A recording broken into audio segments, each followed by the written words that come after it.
What a way to start the first meeting of the year. I could have. I just didn't know y'all and see you horrible dancing. Okay, so it's 6:39 and I call this meeting to order. Item number 2 on the agenda is going to be the roll call at this time. Everyone is present in the boardroom.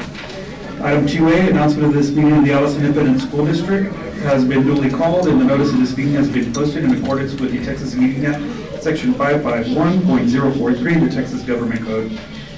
Item number 3 is going to be the pledge to the United States flag, Texas flag, and a moment of silence.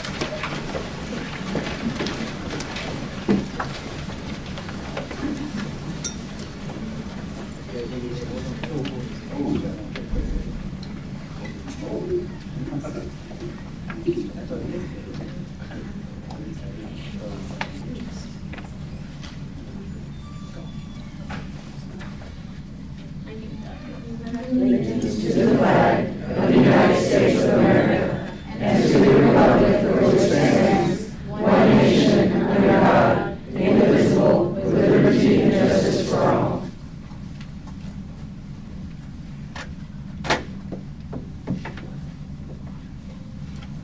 On the Texas flag, I pledge allegiance to thee, Texas, one state, under God, one and indivisible.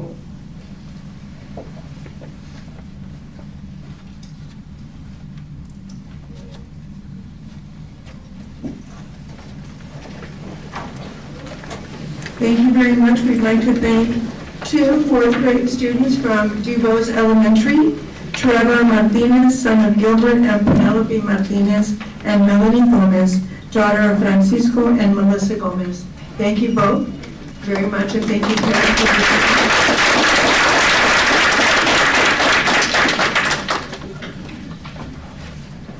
Okay, so we're going to move on to item number 4, which is recommended approval of the board minutes.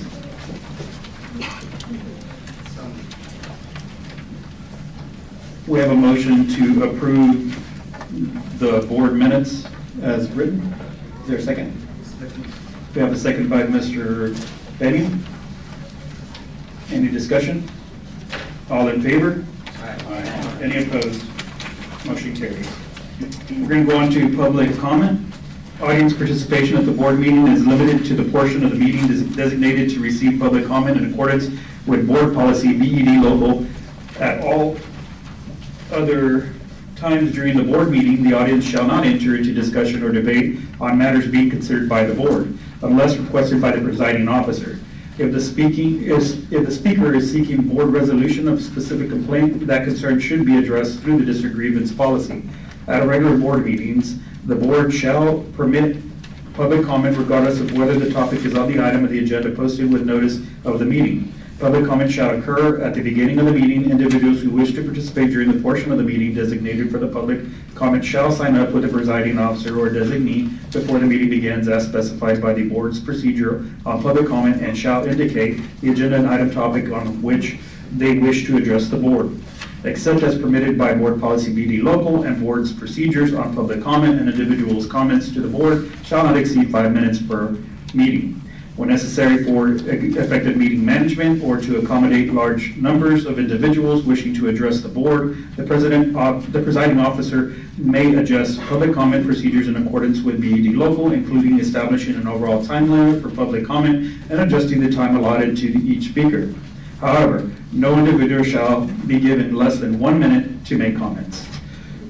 So at this time, we have George Hernandez, who wants to speak about student negative behavior. George.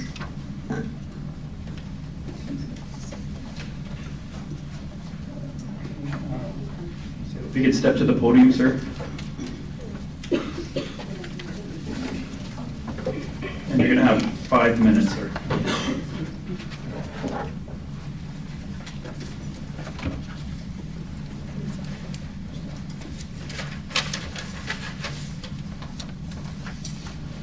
Good evening, President Maggie Perez, school board members, Bruce Superintendent, ladies and gentlemen present.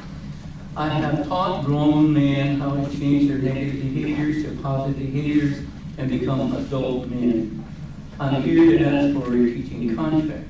My name is Jorge Hernandez. I am a Texas Education Agency certified psychology teacher that can teach students how to be civil. In other words, how to be respectful and polite. Students needing help or chronic absentees, are truant, or in school suspension, in a disciplinary alternative education program, or that have started reporting to the Texas Juvenile Justice Department. These students are intelligent and a lot younger than you and me, yet as people used to say, green behind the ears, meaning lacking maturity. As educators, we want our students to be successful in life by providing them with the basic tools essential to make an honest living. To better understand students' negative behavior, I strongly recommend a children's book titled Love You Forever, written by Robert Munch, that describes the life stages of humans from birth to adulthood and its responsibilities. As educators, we also want our students to learn what is described in the Fifth Agreement, a book by Don Miguel Ruiz and his son Don Jose Ruiz that is based on Toltec philosophy. The first agreement is be a man of your word, and that also applies to women if they have equal rights in their home country. The second agreement is always do your best. The third agreement is do not assume. You have probably heard the old saying that when you assume you can make a donkey out of you and me, and I tweaked that a little bit. Meaning making assumptions can lead to misunderstandings, damaged relationships, and poor decision making. The fourth commandment is do not take things personally, which essentially is bullying. You're too tall, too short, too fat, too thin, good looking or ugly, smart, dumb, kind or mean. The fifth amendment is be skeptical, but learn to listen. As parents, our goal is for our daughters and sons to grow into adult men and adult women that follow the rules and laws of America, and not just grown men and grown women that do not obey the rules and laws of America. Ladies and gentlemen, I know how to teach solution to correctness, misbehavior in students. I teach awareness of ethics, or in simple terms, the golden rule. We just heard a well-disciplined Alice ISD on after that. Thank you. Thank you, sir. So we're going to move on to item number 6, which is superintendent's report. Dr. Trevino? Good evening. We'd like to start by recognizing our WAMS esports for 2024. They're state champions. So I'd like to invite Dr. Alma Garcia to the podium. Good evening, board, president, superintendent, and audience. I'm here to recognize some wonderful students who competed in esports. What is esports, you might ask? It is electronic sports, and it gives students a chance to participate in competitive esports. It helps students foster community among them, encourage social interaction and friendships, which are important for mental health and well-being. We had 3 teams from Adams Middle School participate in esports national virtual competition that was held at Baylor University. 2 teams competed in the Apex division, and 1 team competed in the Valorant division. The 2 Apex teams ended up playing against each other because they beat everyone else. So, in the Apex division, our Alice teams took the state championship title as well as the state runner-up title. The 3rd team competed in the Valorant division, and after 76 grueling rounds, brought home the state championship title.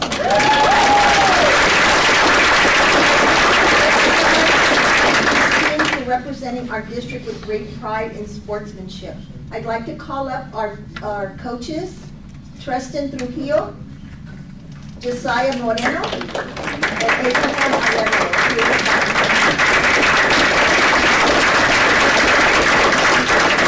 So I'll start with our Valorant team, which got the state champions. And we have Joe Griggs,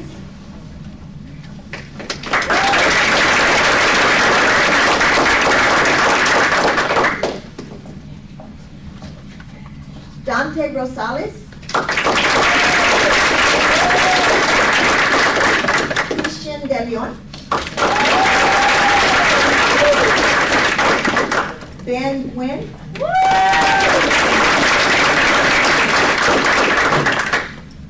Dominic Davis.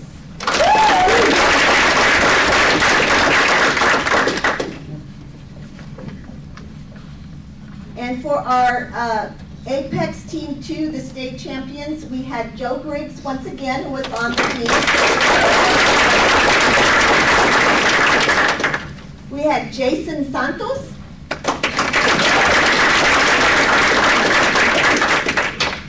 We had Lonnie Gutierrez. And then in our state team, runner-up, state champs, we had Tyler Hughes. Ben Nguyen,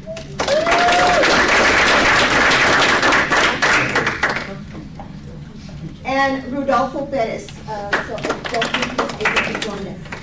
But I just want to say one thing. These kids work really hard after school every day, and esports is a UIL competition, so they have to pass to play. And last year we did go to state. And we did okay, we got second, third, but this year we took it. And so I'm very proud of these young men.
Thank you, Dr. Garcia, and we're very appreciative of the grant that is able to provide these resources for our students.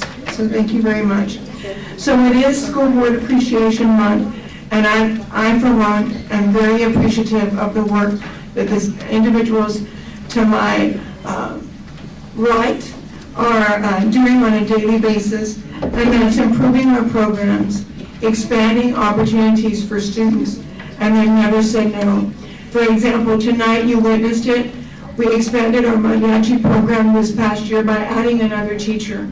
And it's always about the students and doing what's right for them. Our end of course offerings were expanded to the middle schools. Dual enrollment has been expanded to all students.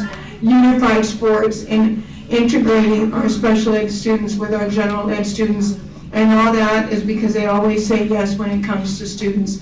And they'll look at the budget and see where we can cut, but at the end of the day, without minimizing what we offer the kids. It's all about the students and the community and improving it. So I definitely am blessed to be working with an amazing group of individuals. So now I think there's a little surprise for you by our students. So I pass it over now to Ms. Orta.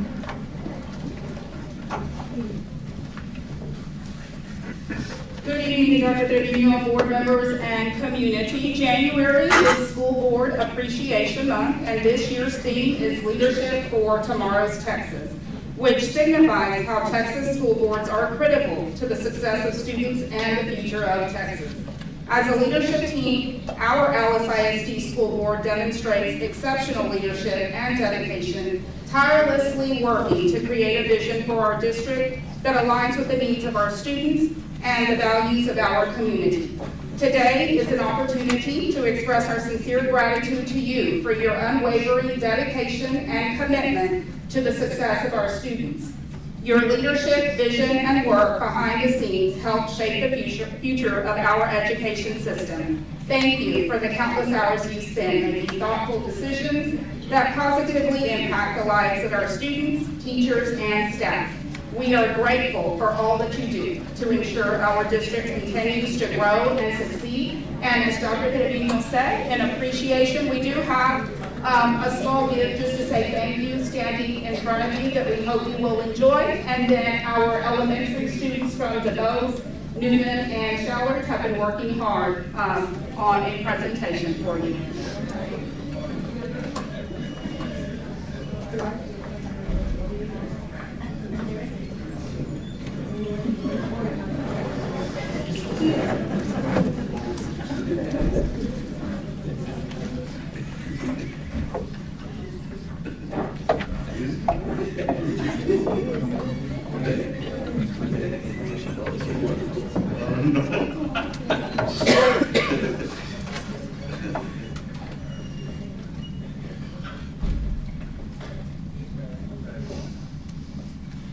Let's take a trip back in time and hear from some of our school board members as they reflect on their younger years, childhood dreams, and who they have become today. First up, we have our school board president.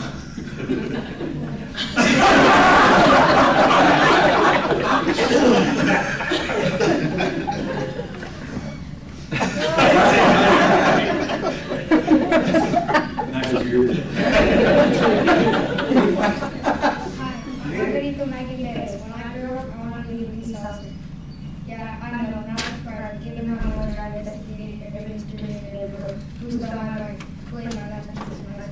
You know, I really hear so much quality for our person.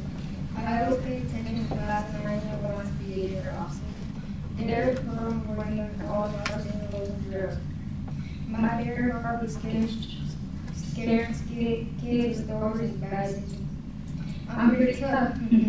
Until I have to face my school principal, especially okay, she still begins with that grade. And then there's the whole power of the thing. It's a time of strength, it's just physical. It's about standing down and that's illegal.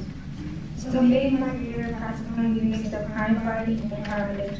I just want to represent all kids in one world and make it a difference. And just made our university off the hook eventually.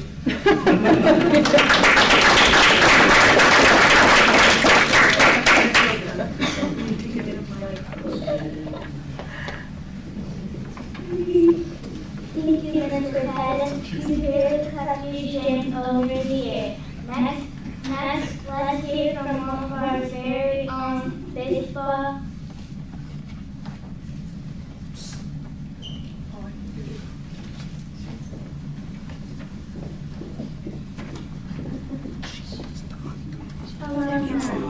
Let's go back to 1991 when Herman R. Young was in high school.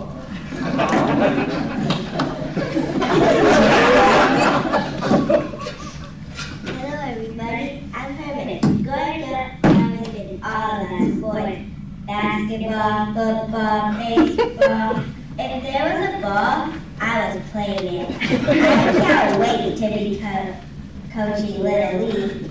It's not just about teaching a kid to throw a baseball. It's about showing them how to throw the curveball line. And guess what?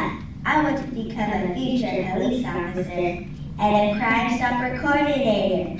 You'll be amazed at how much these jobs can feel like being on the field, calling the rides, and always planning. Oh, in these jobs, the boss is often a little more dangerous.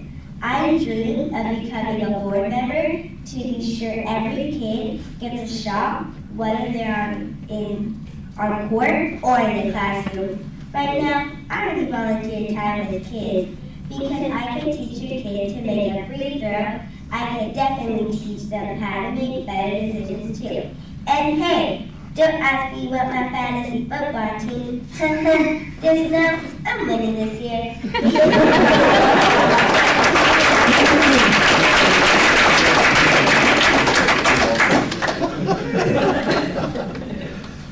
true. Your passion for sports and mentorship shines through. Next up, let's turn our attention to a board secretary whose passion, drive, and energy always lights up the room. Good evening.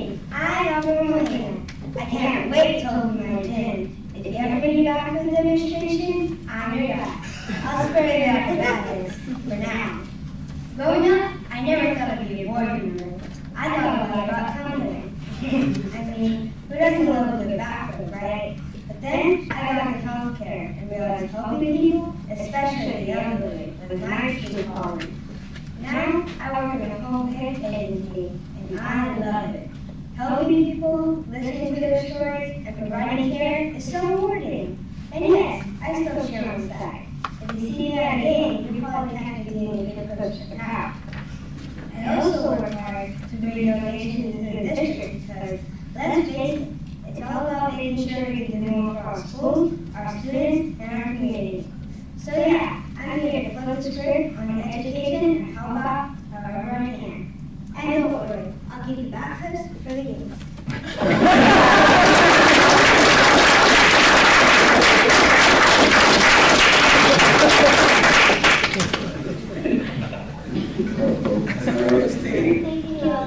We're looking for spirit of cancer. Maybe at the next time rally.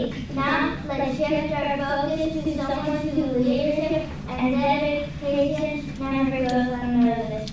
Always waves and smiles and keeps us on our toes with insightful questions.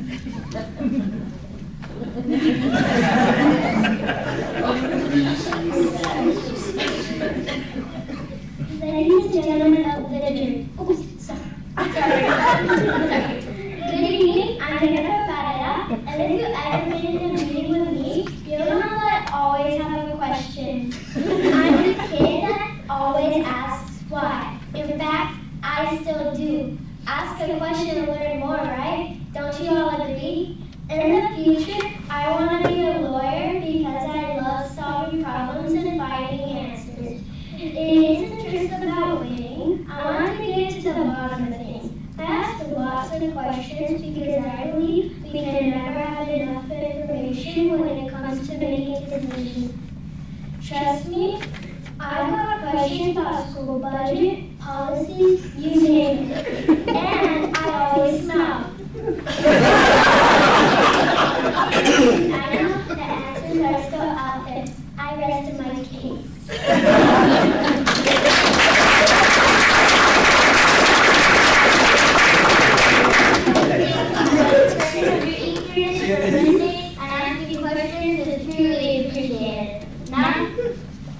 Let's hear from the man who can grow pork steak better than anyone.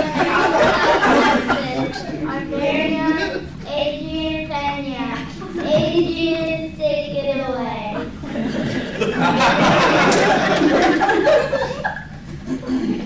Good evening. I'm Adrian Pena. I've never been the loudest person in the room, but I've always been the one observing, thinking critically, and researching the best possible solutions. Like when I took my pork steaks, I put them just above the flame for exactly 4 minutes on each side.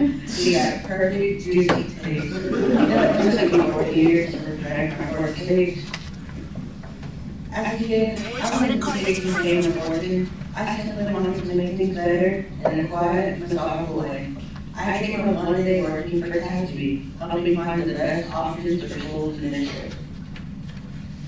I may not have the loudest voice in the room, but I found that sometimes the most important contributions come to those who first speak second.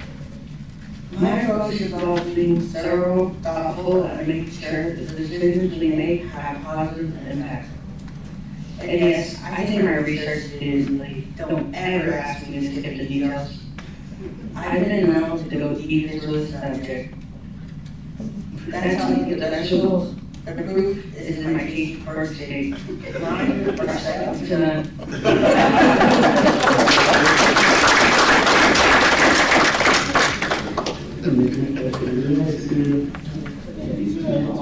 Get depth of knowledge and keen eye for detail always impresses. Next up, the man who can turn any challenge into an opportunity. The one and only man with the plan and knows his numbers. Take it away, Mr. Zamora.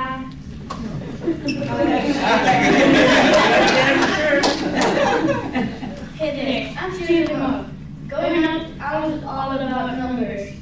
I was a kid who loved math, and anything that involved a good spreadsheet. I didn't dream of being a superhero, I just wanted to manage budgets. One day, I was working in finance. It's not just about numbers, it's about telling the numbers that those numbers are trying to show. I always ask a lot of questions about money, because I want to make sure we're doing the best thing for students and staff. We've got to keep the most out of every dollar, and I'm here to make sure we do just that. Oh, and just so you know, I'm an Aggie fan. It's so hard to remember orange, but I do it only for the Aggies Coyotes. Thank you, Mr. Zamora, for inviting me. Always keeps us grounded and focused. Let's shift gears and hear from the man who has a solution for every problem. He's a whistler, he loves tomatoes, and he's here with us tonight.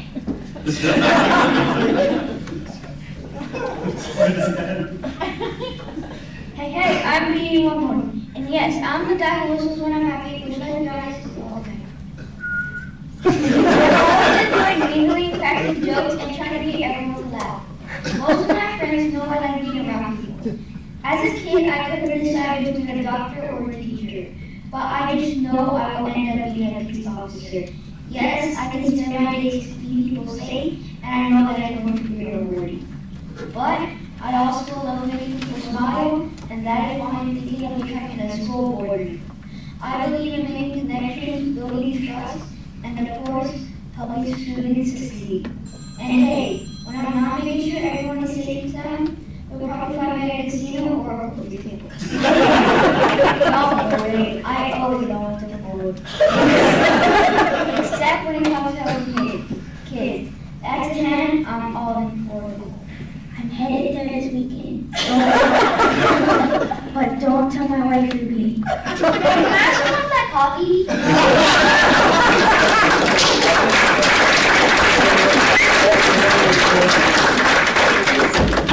You certainly bring a lot of energy and humor to our board.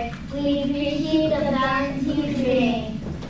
Thank you for all of these wonderful reflections. Your humor, dedication, and insights make us a stronger team and remind us why we're all here to serve our community. As we conclude today's meeting, let's remember that meaningful change begins with each of us. Because it starts with me. I matter. Thank you.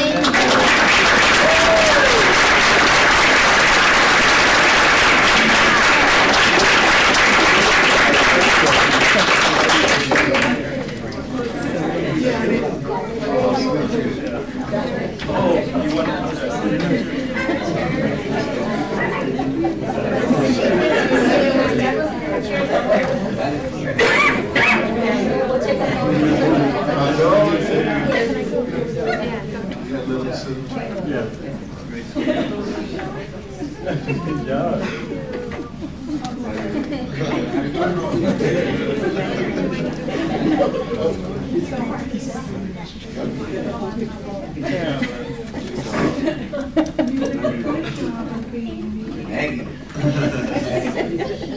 Where's the cook?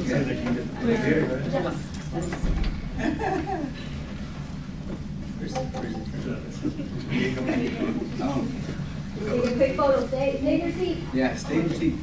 Just put them over there.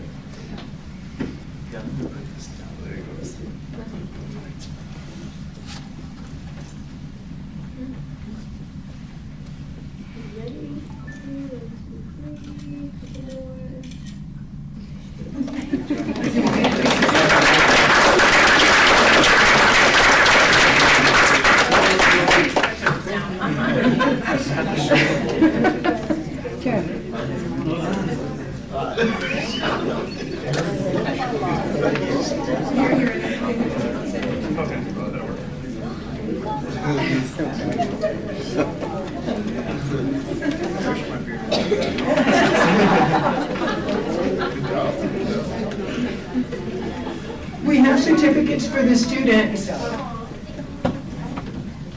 Oh, no, I'm sorry, they're for the board members, sorry.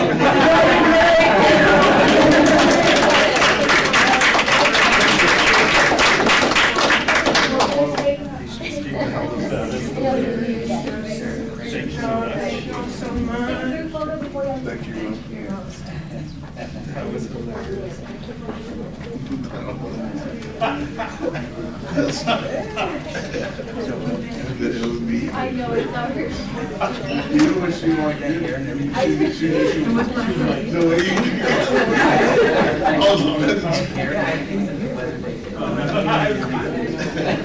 You're gonna use the regular mic. You just turn it on.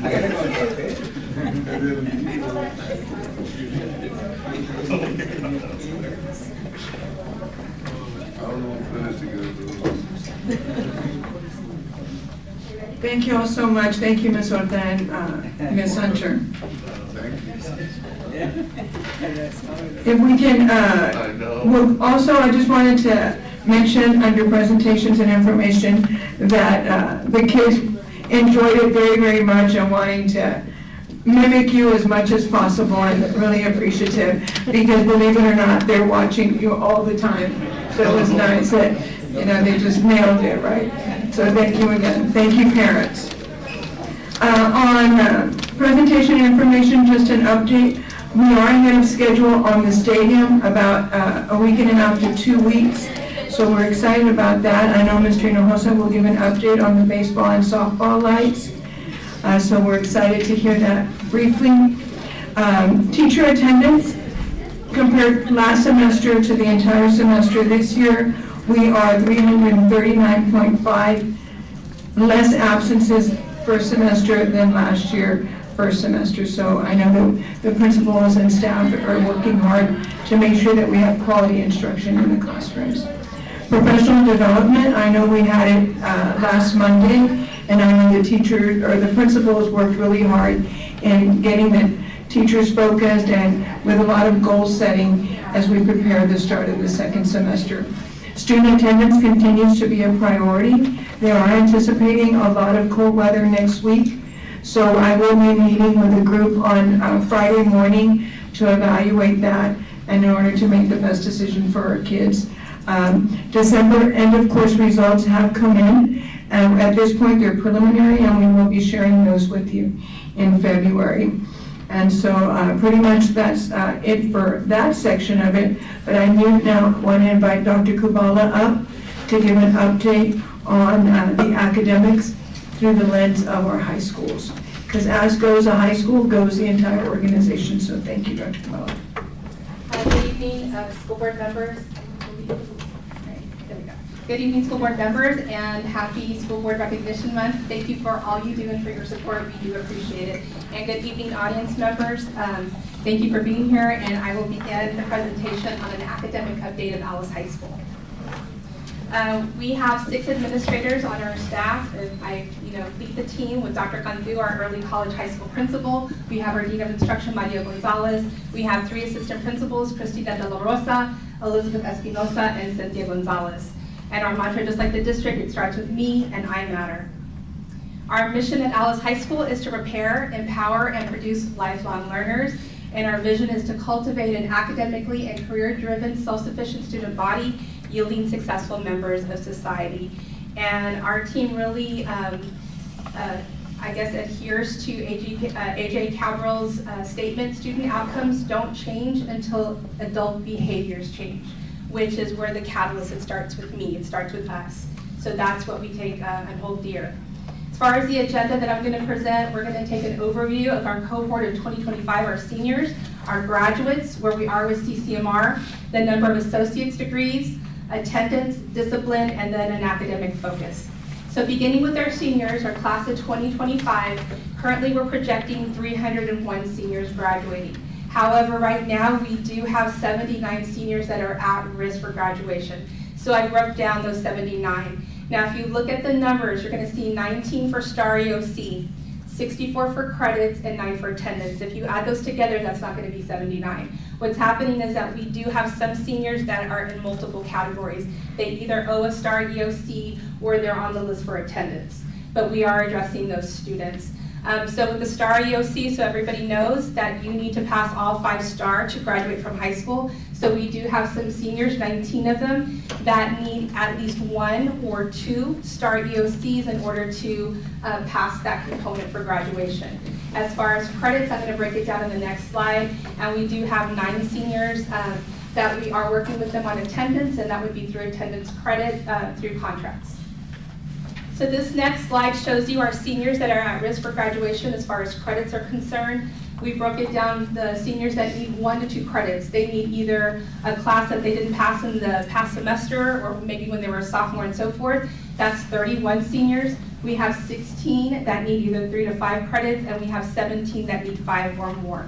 So that's the breakdown of our seniors. We are starting our second round of senior one-on-one meetings with our counselors. So they'll start meeting next week with our seniors to have the discussions that have been ongoing, but it's going to be more detailed involving parents as well. As far as our associate's degree, again, we have an early college high school on our campus, but we do offer dual credit to any student that wishes to take dual credit.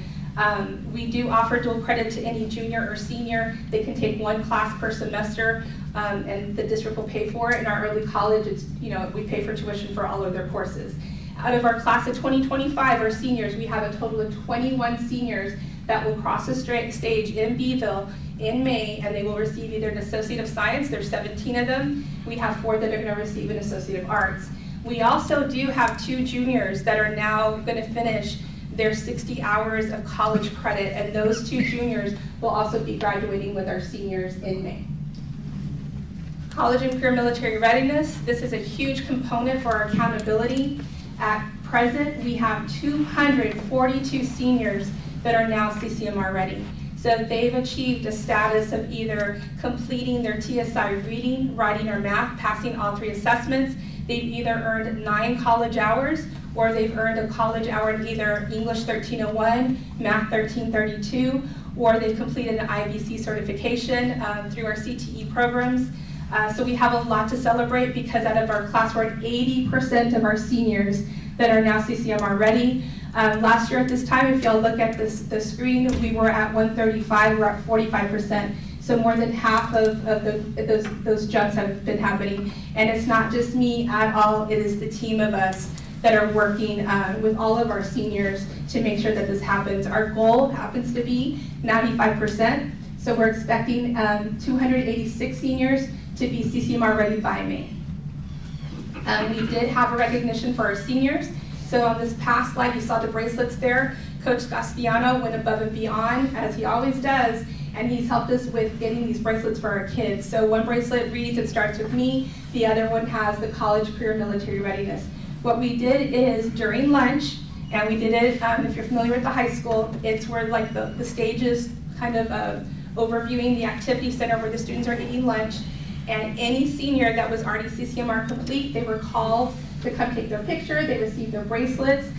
Pete Garcia was there to take their picture, and we celebrated them. We rang the bell, and then we had our freshmen, our sophomore, and our junior students seated there watching their colleagues, their their peers get these bracelets. So it was quite a moment because we did have some juniors and sophomores ask us, wait a minute, I'm CCMR complete, when do I get my bracelet? So starting that trend of making this like school-wide, that we're going to be fluent in speaking college, career, military readiness.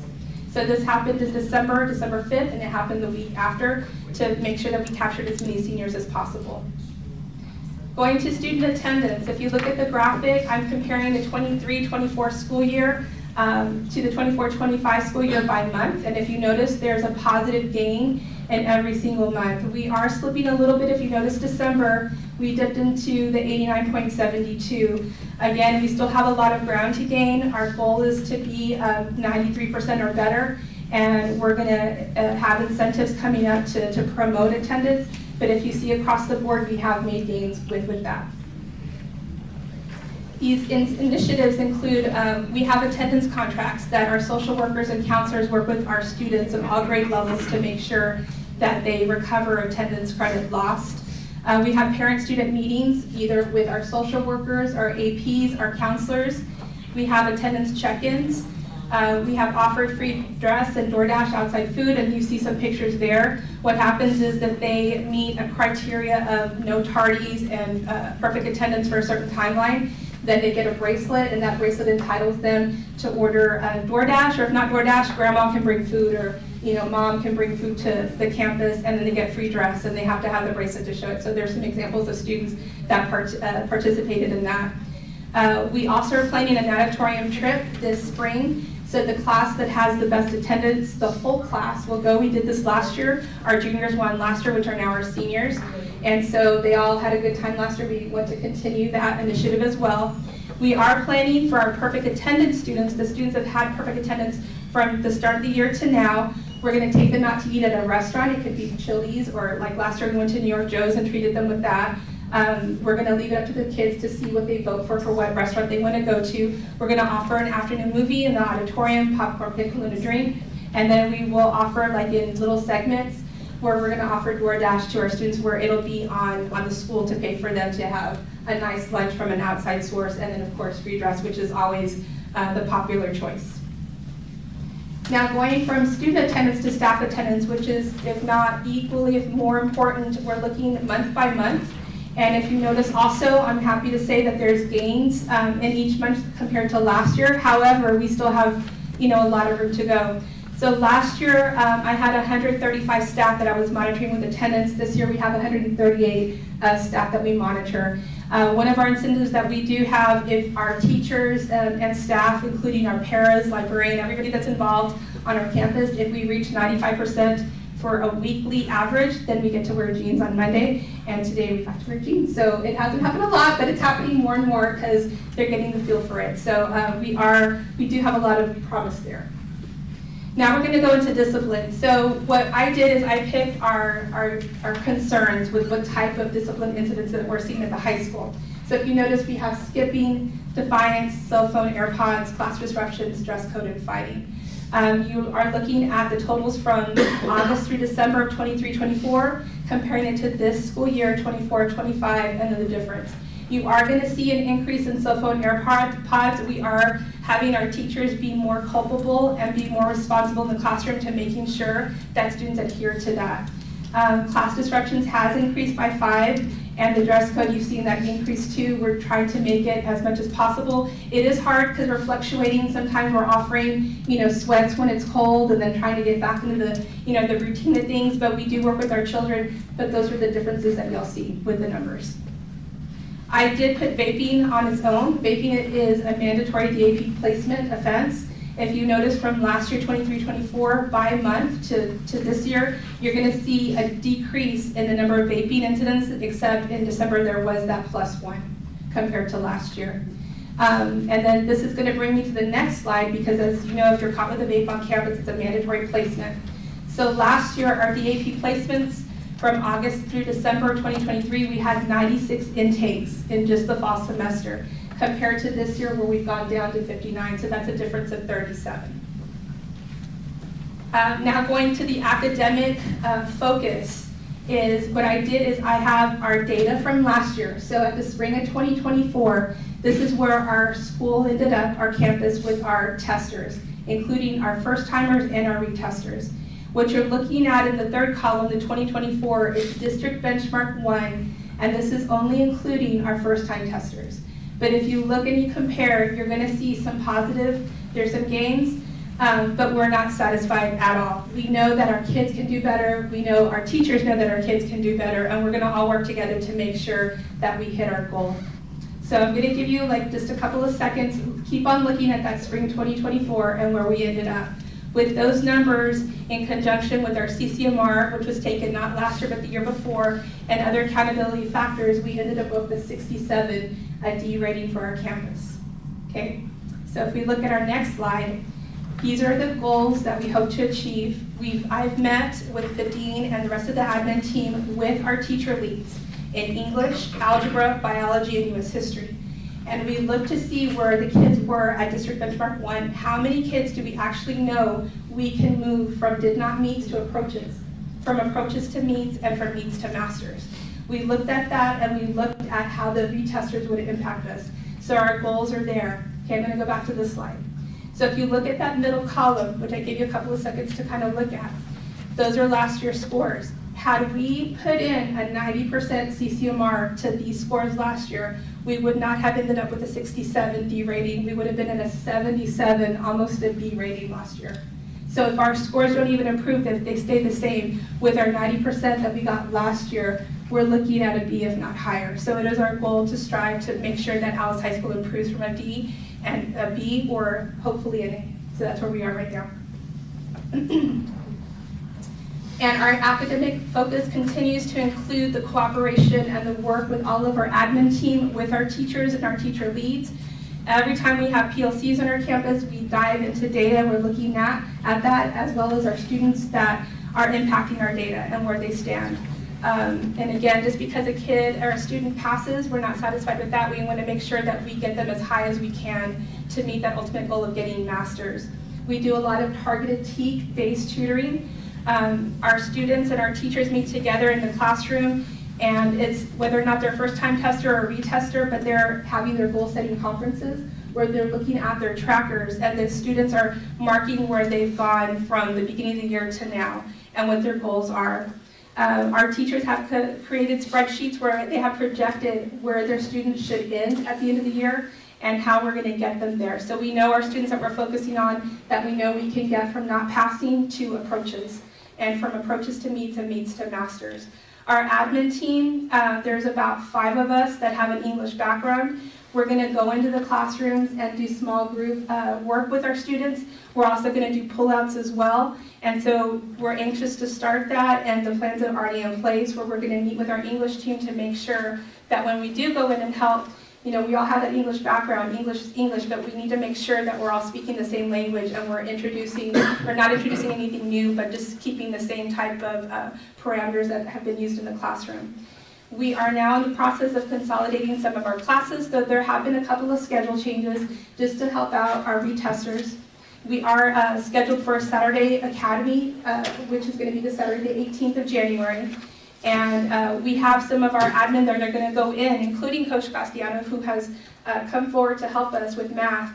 And we're going to go in and teach with our teacher. So that could be where if I'm with a teacher, that teacher could start the lesson and then I continue. We kind of bounce back and forth, or that teacher teaches and then I take a group and then I work with the group as after she has taught or he has taught. We are monitoring our frequent small group purposeful talk. We believe that once instruction is given, if we allow students the time to converse and process the information that they're taught through the purposeful talk, while the teacher is monitoring, that helps them process that information.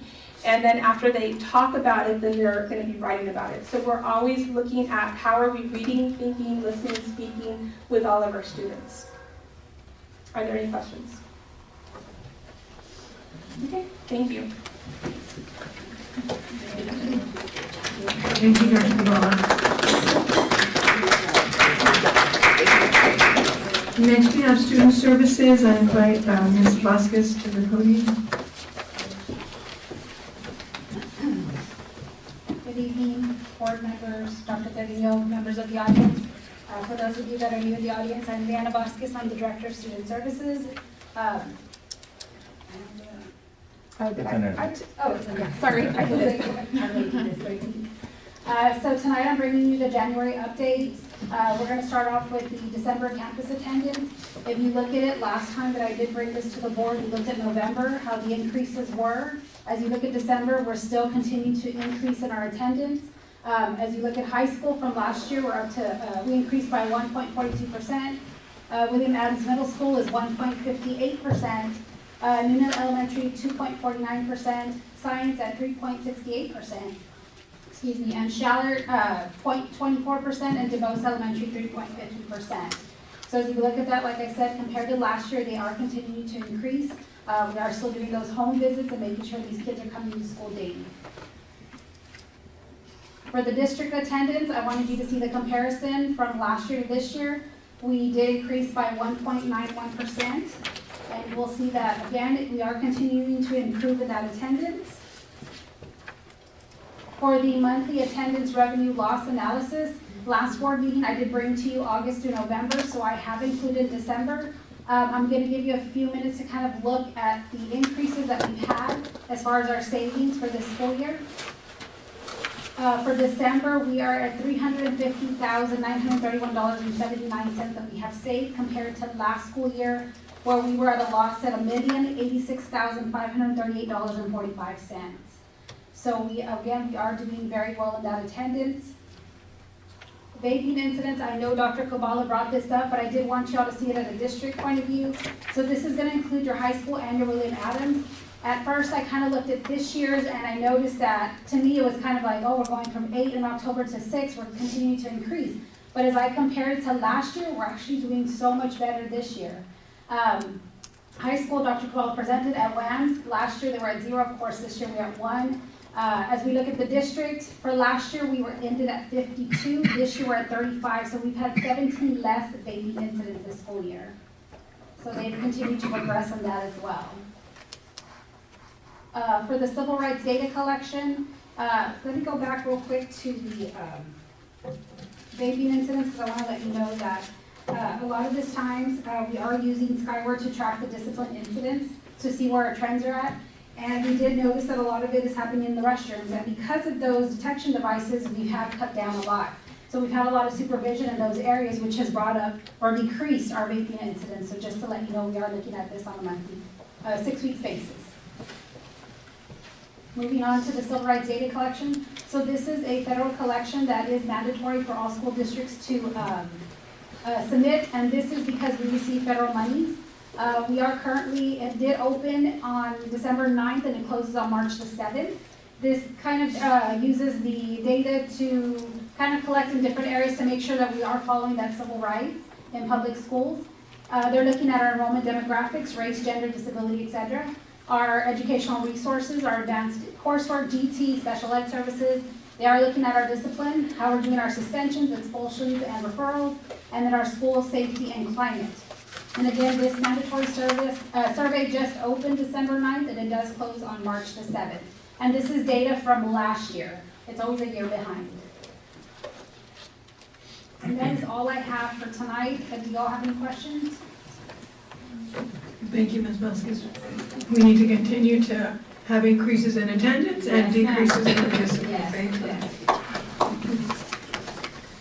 Now we have let me see, where are we? School safety. Any questions for Mr. Kubala? Not, then if not, we'll continue with the business office. Any questions for Mr. Villarreal dealing with the revenues and expenditures? And then next we have Mr. Hinojosa to give us an update on facilities with maintenance and operations.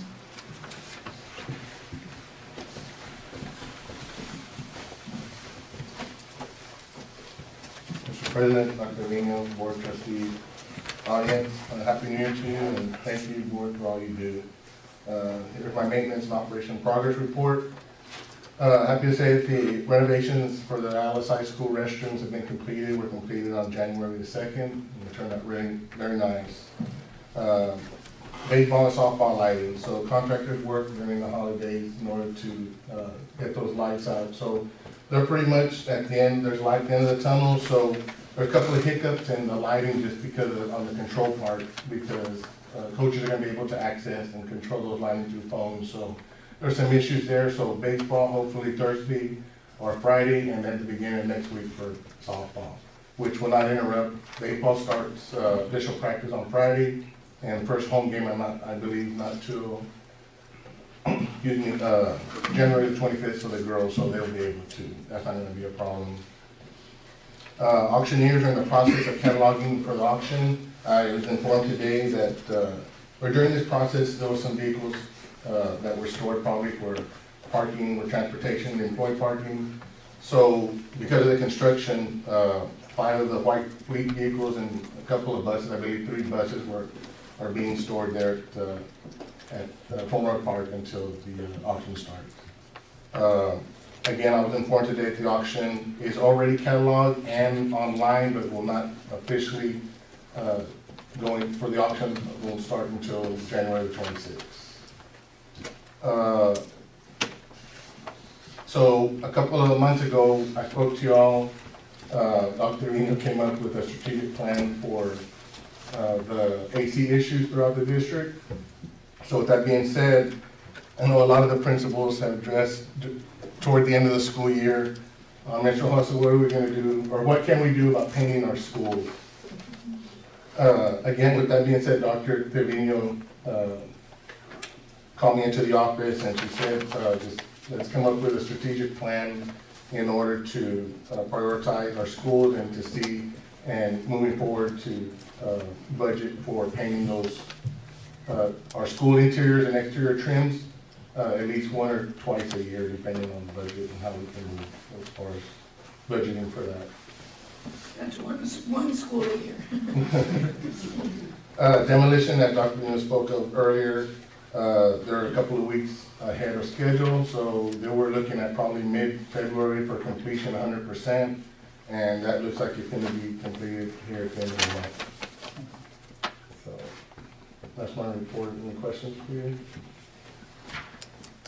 Thank you very much. I know there's been a lot of work, and I know you all worked during the holidays as they were working, so thank you for that. Please thank your team, because I know it was a team effort. Thank you, Ron. Appreciate it. Next, we have Mr. Americo Perez to give an update on fine arts.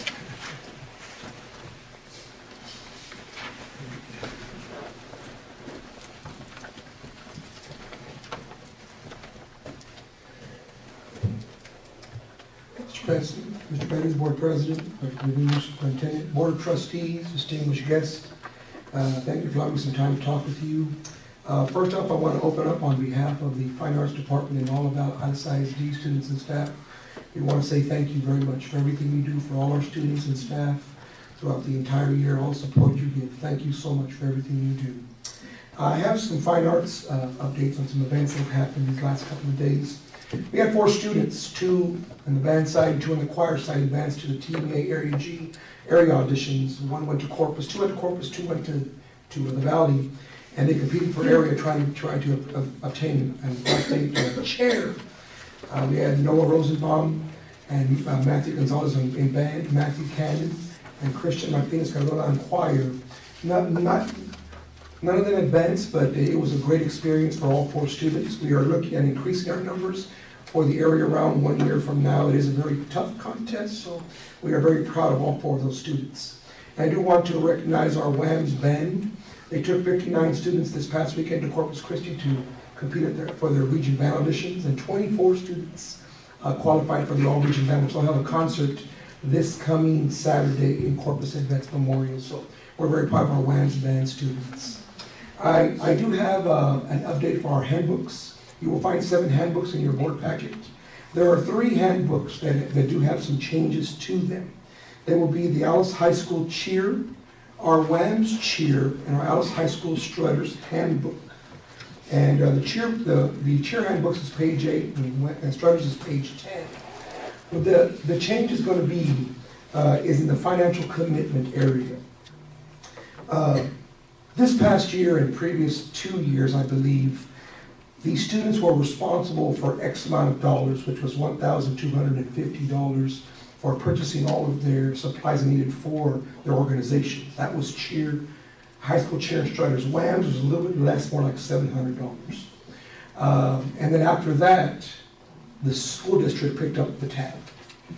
After speaking with the coaches and sponsors for cheer instructors, we are now going back to pre-COVID, which they are going to be paying, which the parent is going to be responsible for the entire payment, which is going to be a range for cheer, high school cheer of $1,500 to $3,000.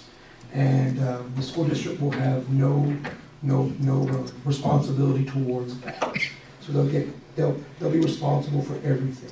And that was off the recommendation of our cheer sponsors. So that's been the only change for cheer instructors. Are there any questions? Why is that? Sir?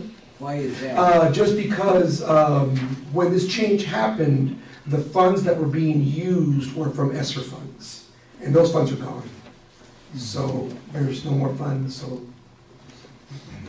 Dude, that's a lot of money. $3,000? It's always, can I say something? I've been around this board many, many years, and that is approximately the right figure that it is, because right now, the girls are not allowed to keep megaphones, they're not allowed to keep the backpacks, they're not allowed to keep the traveling bags. They don't keep some of the merchandise because the school stays with them.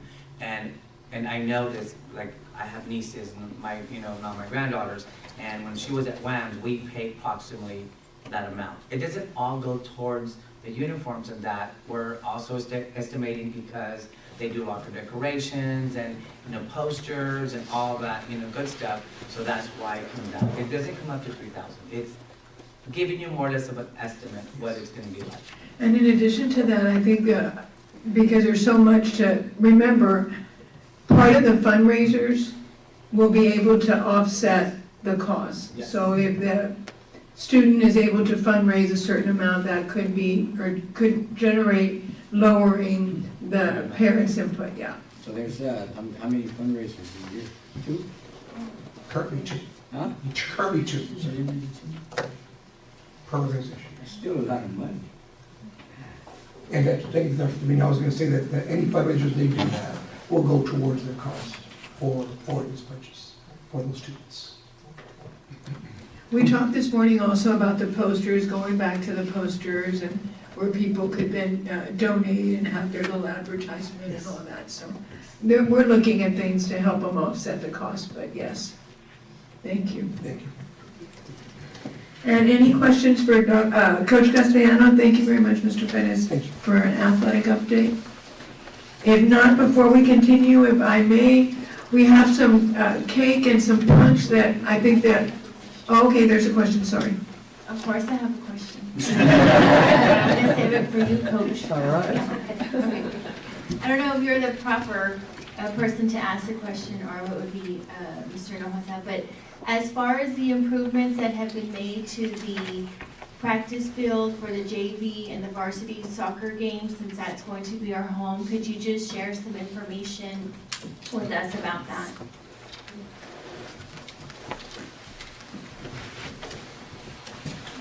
I think Mike has some information. I'm not too sure who to direct that to. Let me start and Mike can jump in, but yes, definitely, we have definitely talked about that and looked into that.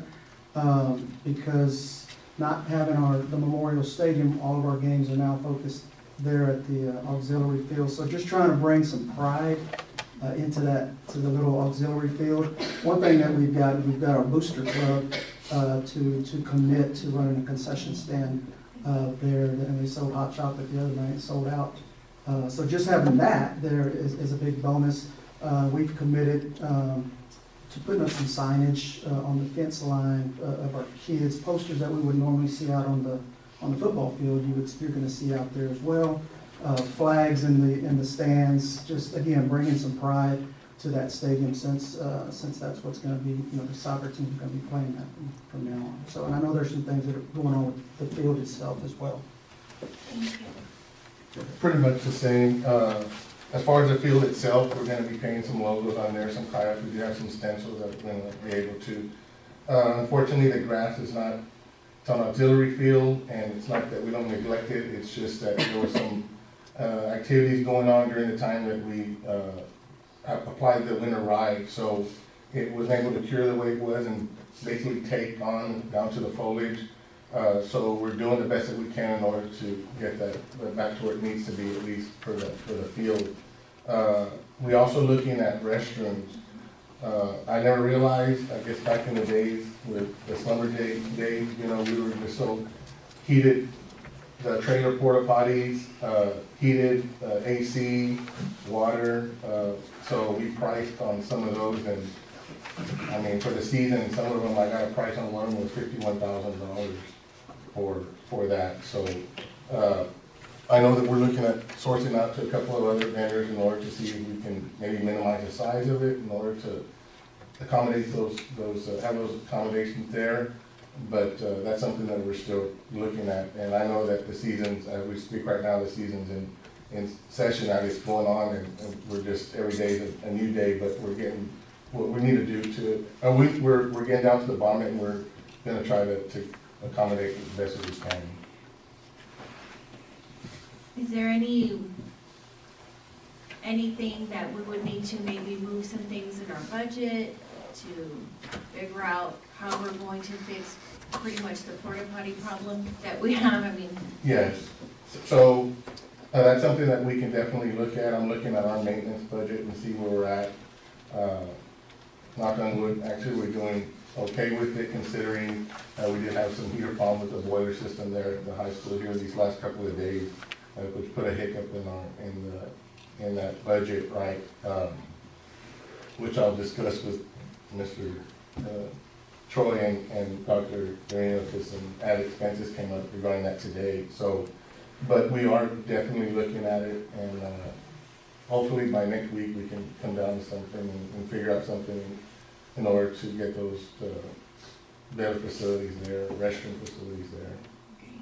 And then my last question, and it's been years since I've been to a soccer game, is how many fans are attending, or do we have that are going to this practice field to watch these games on visitors? And I've only been there at the practice field for like WAMS football. Right. So there's not a huge crowd, but what is a crowd size that we're looking at to host? Like I said, for this season, next season, of course, we're gonna have WAMS football there again for the practice field. Do you have an estimate? It varies, so girls maybe, sometimes there's a little bit higher attendance there, but if I had to put a number on just an average number, JV, varsity boys, varsity girls, maybe 100, 150 people on both sides. And I can say on that, because I attended a lot of soccer games, and I would say that, you know, on the auxiliary field, when they would play on the auxiliary field, they would have enough to fill up the stands, probably, if that. You know, there's probably plenty of room in between people, because when I would sit, there were still people to sit around, you know, so it's not a large number, okay. right? When we played at the stadium, like, it was pretty, like, spread out. Sparse, Yeah, yes. you know, and one thing I want to say is just, you know, thank you for looking at all the issues that we're having and we're trying to cover up, but, you know, one thing is I know that all our sports are gonna, you know, hurt in some way, you know, and not really hurt, but like, you know, they're gonna have a disadvantage in one way, because like, you know, we're gonna have the running, the track and field and stuff, they're not gonna play here, we're gonna have to play everybody pretty much out of town. You know, football season's gonna be all out of town, you know, so like, it's not just one sport that's hurting, you know, and I think that, you know, on a good note, that soccer's very fortunate that we have somewhere for them to play at home and the families don't have to travel. You know, we're gonna have a lot of traveling going on with the other sports, but I'm glad that y'all are looking into some of the amenities, because it's something that we probably needed to do. And I know we talked about bathrooms in the past, you know, and I thought we had passed something to get it built, but I don't remember what happened with it, or we talked about it, right? Yeah, so that might be something we need to probably look at for the future too. You know, I know right now we're trying to do short-term stuff to be able to get the soccer up and going. but I'm glad that they're able to play at home, and people are able to go watch them, just like we have in the past, So unfortunately, we don't have a stadium, but, of course, all sports are probably, well, not all sports, but, all outdoor sports are gonna have some type of deficiency when it comes to, until this thing's built, but once it's built, it's gonna be amazing, and I know that one of the biggest things was that the soccer didn't have an actual soccer field playing. We had a football field playing and my kid played soccer for 4 years, so I know what it's like. I know that, it was hard for them because they can't run out, they don't have the edges. In this particular case, once the new field comes, then we're really gonna have a soccer field. Right now, it's just short term, and, I know that parents are anxious about it, and, they're like, hey, it's not fair, it's not right with, what we're doing, but in the same token, they do have a benefit that they get to play at home, and like football's not going to, and neither's track, and, I just, the community, I just ask that they bear with us, while this project's going on, because it is a big project, and it is gonna take some time, and, I know that once we get it all up and going, it's gonna be wonderful, and these issues are gonna be gone, we're not gonna have to worry about these problems. The bathrooms are gonna be beautiful, the field's gonna be beautiful.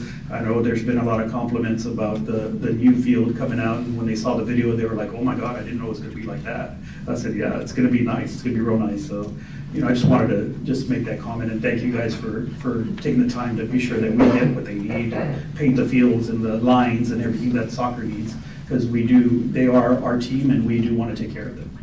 And it's something, I guess it is an auxiliary field, but it's something that we're gonna do to the best of our ability in order to make it nice for our soccer teams, right? And we are trying the best that we can, and I guess with that being said, I want to touch on track a little bit, so people are probably gonna ask if they already asked.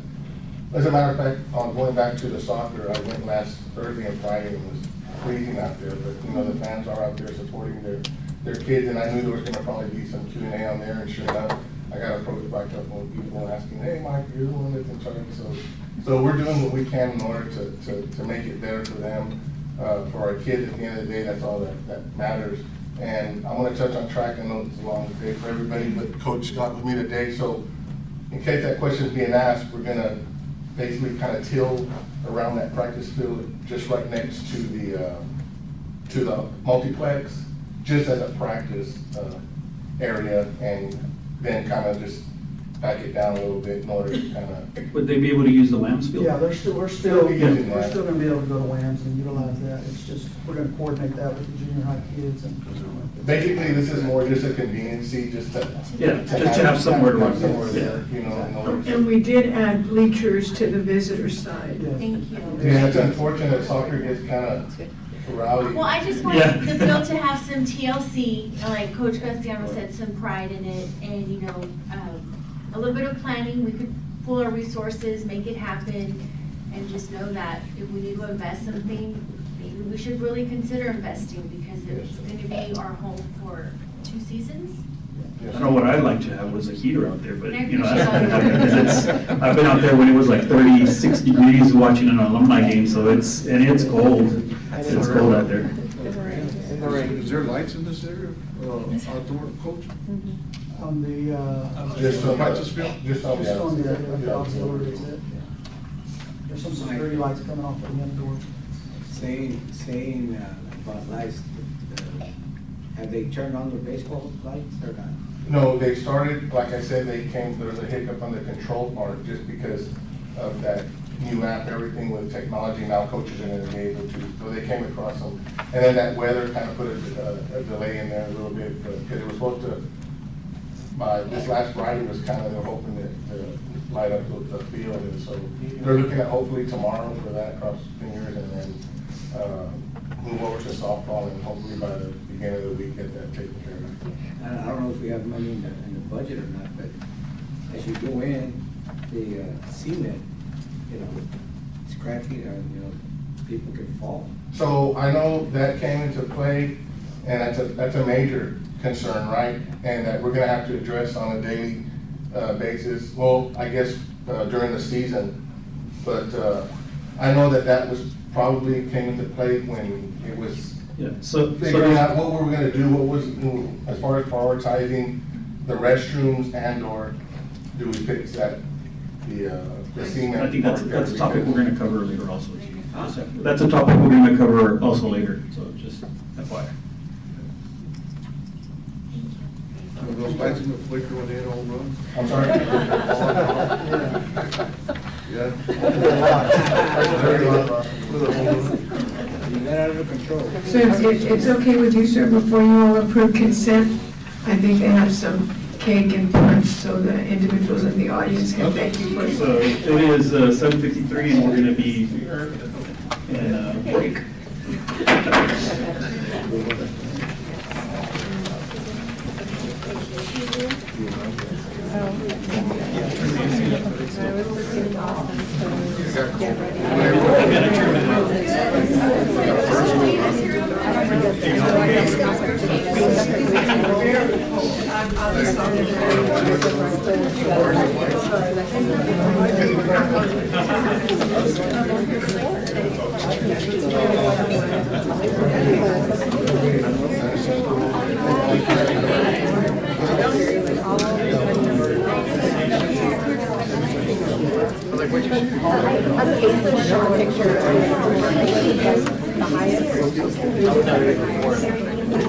Like we got first place, I mean, yes, we got first place, but we didn't help matter.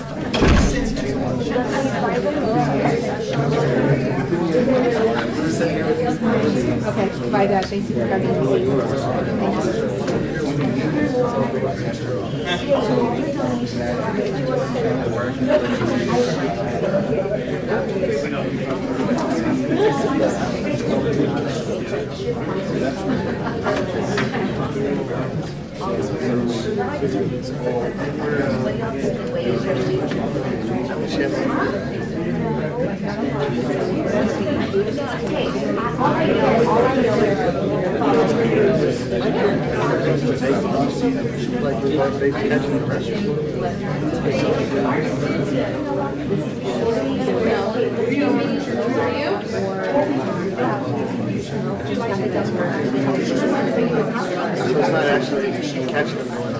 Would you like some cake?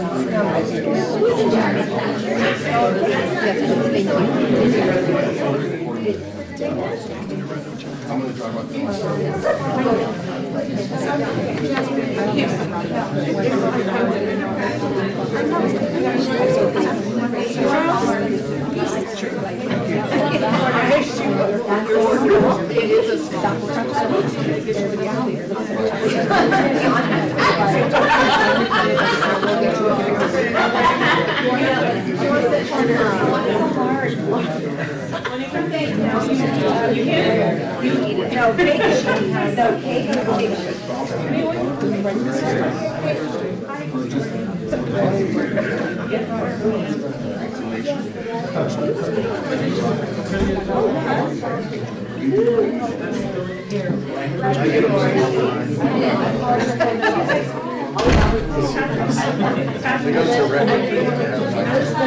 There's two of them. We're gonna take a sign.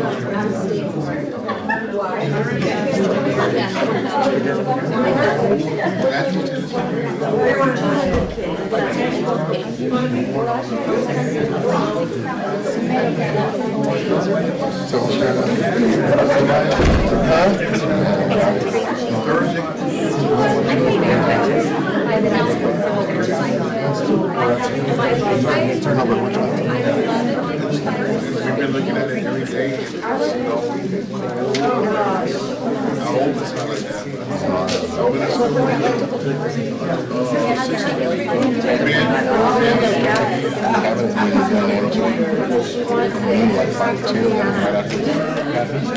I just, I wanted to gotta leave the America. Then unit number 6 wasn't working. Number 6 the leak didn't go away.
JMI Machine, Hub City Glass, Tony's Communication, Double M Trucking, Lori Orta, Mr. and Mrs. Mario Bernal, Kids Connect Counseling, Mr. and Mrs. Joseph Munoz, L7 Design, Arnold Hinojosa, Ricardo Alvarez, El Camino Bakery, Kinsley Farm Bureau, Mr. Albert Martinez, Mr. David Silva, Mr. Mark Dominguez, AJ Forsyth, I think it's Celanese, right? Ms. Jennifer Barrera, Riojas Turf Care, Henry Riojas, Hiro Perez, and Billy Riojas, Jennifer Norton, G&G Loans, The Brow Babe, Megan Garcia, Tractor Supply, Oscar Signs, an anonymous donor, Taqueria Jalisco Mexican Restaurant, Mi Casa Home Health, Arredondo Insurance, Alice Cash and Carry, CNE Segovia Construction, Carlos Segovia, Edwards Furniture, G&G Dentistry Partnership, Alice Dental Associates, Mr. and Mrs. Raul Guerra, Advanced Dental Care of South Texas, Babe Page, it says Babe Page, sorry, Bo Page then, I guess? Okay. You can call them Babe. Babe, Rushing and Gonzalez, Hacienda Yates Transportation, Raul and Eliza Chapa, and Miss Nissenblatt. And we thank everybody for all the donations to our district. It's always greatly appreciated. So upon this time now, if we have a motion to accept the consent agenda? We have a motion by Mr. Molina. Is there a second? A second by Mr. Ariano. Any discussion? All in favor? Aye. Any opposed? Motion carries. So we're going to move on to item 7. Wait, that was all part of it, okay. We're going to go on to item 8, which is the action items. Dr. Trevino? Yes, the first one is consideration and possible action of the 2023-2024 financial audit. I invite Mr. Hernandez, is he here? You left the restroom. Oh, he went to the men's room. So if we can move on, now he gives him an opportunity to return. If you're okay with that, sir? Yes, ma'am. Okay, consideration and possible action on appointment of agent and alternate agent during the election period of May 3rd, 2025. And so we're recommending that the board approve to appoint our Chief Financial Officer, Troy Villan, as the election agent and Executive Director of Human Resources, Lynette Rivadeneira, to act as alternate election agent for Alice Independent School District of Trustees during the election period associated with the May 3rd, 2025 school board election. Both Mr. Villan and Ms. Rivadeneira have already started viewing the trainings online so they can become very familiar with the process and be prepared to accept any applications beginning on the 15th of January.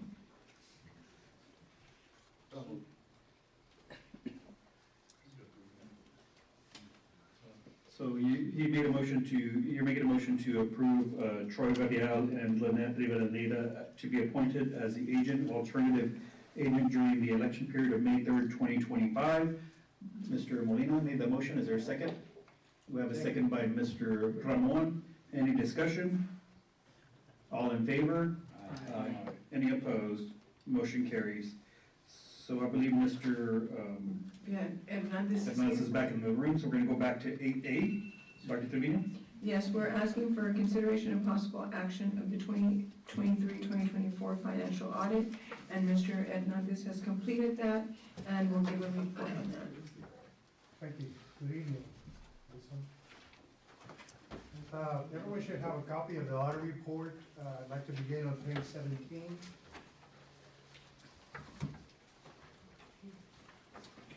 On page 17 is the statement of revenues, expenditures, and changes in fund balances. This is for your governmental funds for the fiscal year ended August 31st, 2024. Account 5020 will note the accounts on the left side. Total revenues were $45,762,075. Under account 6030, expenditures were $45,320,462. So your revenues exceeded expenditures by $441,613. You started with a fund balance of $19,891,332. So you ended with a fund balance of $20,332,945. This is solely your general fund. Any questions on the general fund? To the right of this, at the bottom, you'll note the debt service ended with $1,650,470. Now your capital projects fund ended with $38,006,292. All remaining funds ended with $3,142,495. So in total, $63,132,192.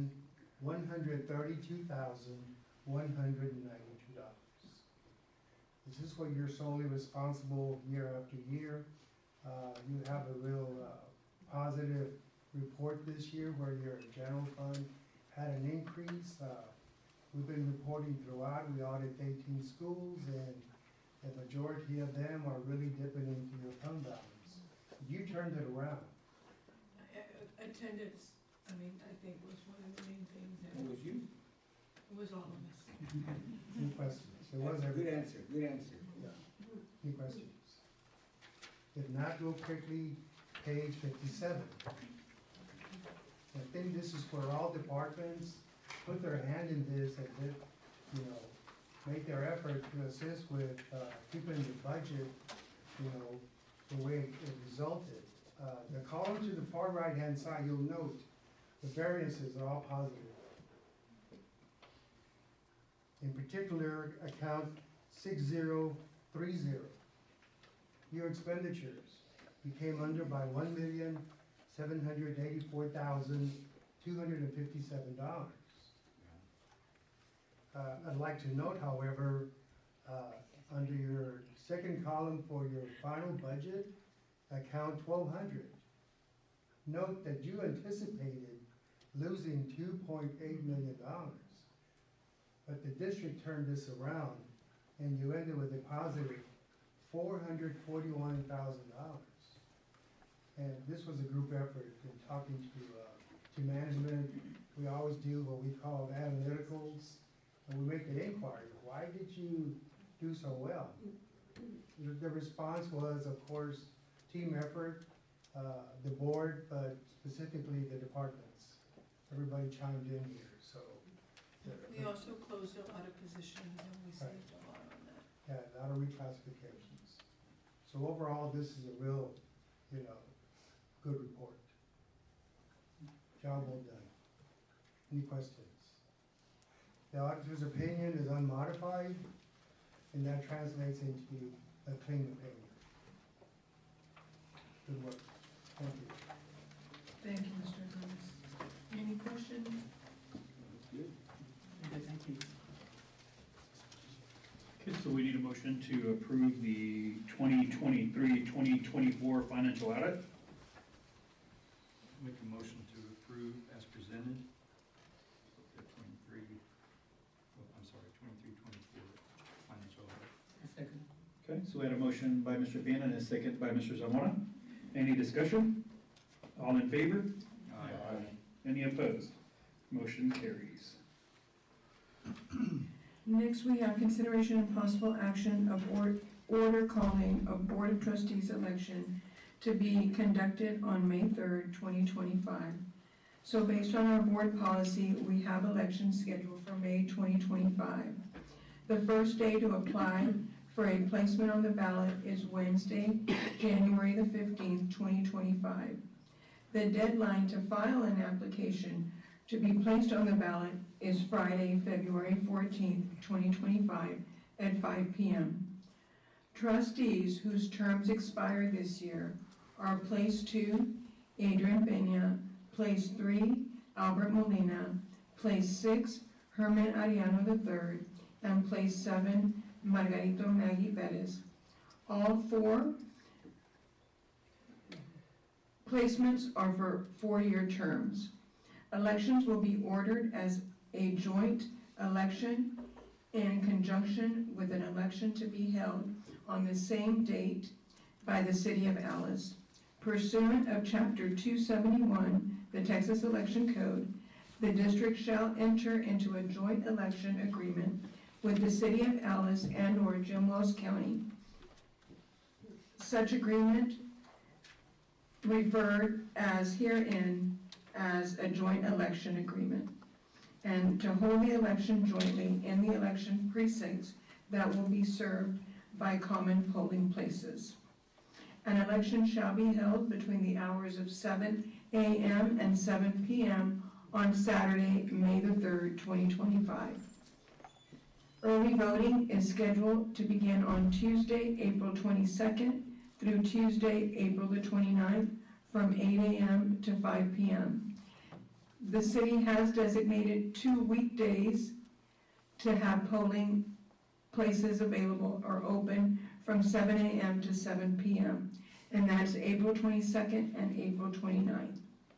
So we request the board approve to order an election of School of Trustees to be held on May 3rd, 2025.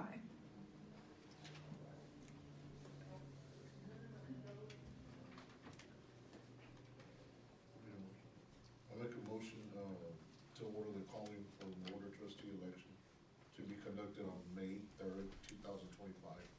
So we have a motion by Mr. Ariano. Is there a second? We have a second by Mr. Molina. Any discussion? All in favor? Aye. Any opposed? Motion carries.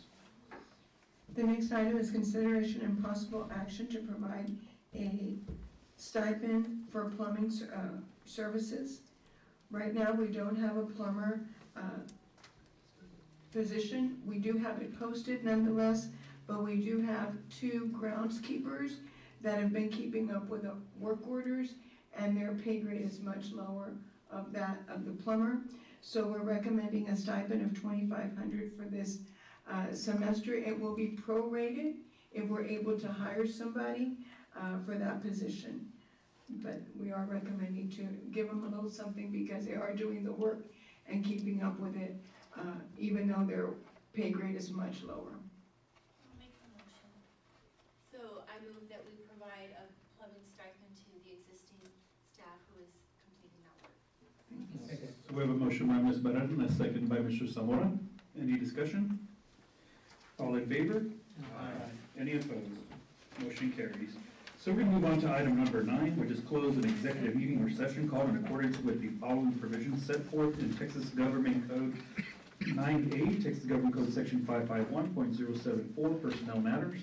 9A1, presentation to discuss new hires. 9A2, presentation and discussion of retirements. 9A3, presentation discussion of resignations.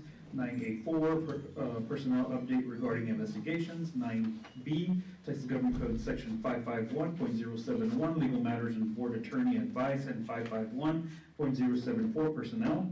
And 9C, pursuant to Texas Government Code Section 551.072, deliberation regarding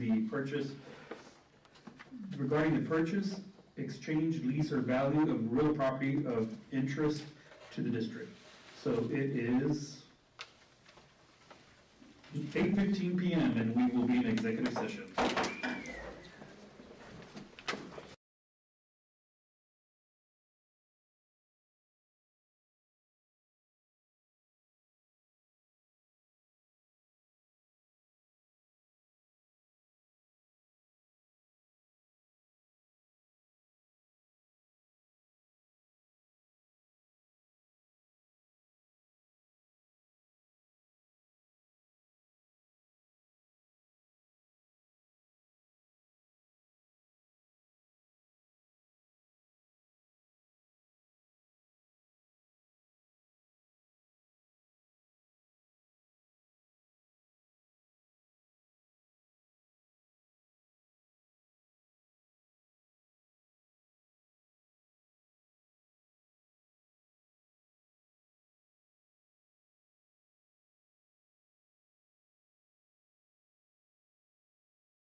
I wore my contacts and I can't see.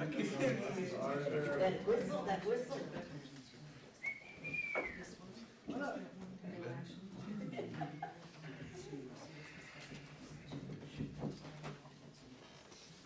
Okay, so which one? Thank you.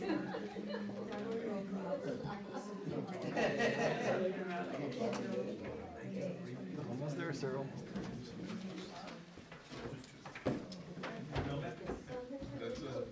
So it is 9:17 PM and we're back from executive session. We're going to move on to item 11. Announcement, of the action items. Item 11A, consider possible action regarding new hires. Since there is no action, since there's no motion, there will be no action. Item 11B, consider possible action regarding retirements. Since there is no motion, there will be no action. Item 11C, consider possible action regarding resignations. I move that we approve the resignations as presented in closed session. So we have a motion by Mr. Molina. Is there a second? We have a second by Mr. Ramon. Any discussion? All in favor? Aye. Any opposed? Motion carries. So we're going to move on to 11D, discussion and possible action regarding ongoing investigations. Since there's no motion, there'll be no action. And then we're going to move on to 11E, discussion of possible action regarding the purchase, exchange, lease, or value of real property of interest to the district. I move that we authorize the administration to proceed as discussed in closed session. We have a motion by Mr. Molina. Is there a second? I'll second. Whoa. Half and half, half and half. Okay, so we're, a motion by Mr. Molina, a second by Mr. Peña. Any discussion? All in favor? Aye. Any opposed? Motion carries. Then we will move to item 12, which is adjourned, and it is 9:18 PM, and this meeting is adjourned. Thank you.